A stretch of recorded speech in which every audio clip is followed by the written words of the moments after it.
Assalamualaikum and hello everyone. Welcome to this short guide on how to record video using storyboard for Microcredential. In this video, I will share a simple and effective way to record our teaching video by using a storyboard. Using a storyboard can help make our recording process more organized, smooth and professional. Before we go further, we need to know what is a storyboard. A storyboard is a simple planning guide that helps us organize our video content before recording. It usually contains first, topic or slide title. Second, what we want to say.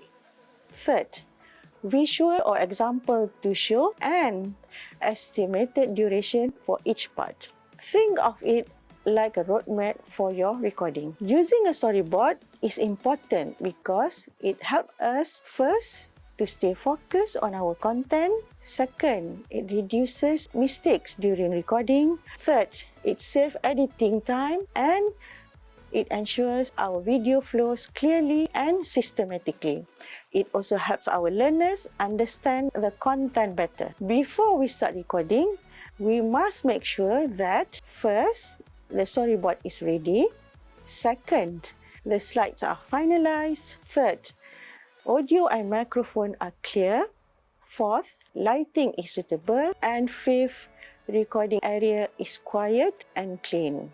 We should also practice reading through the storyboard once or twice to improve confidence and delivery. During recording, we need to follow our storyboard step by step. Speak clearly and confidently. Maintain eye contact with the camera if possible. And we should not worry if we make small mistakes because we can always pause and re-record the section.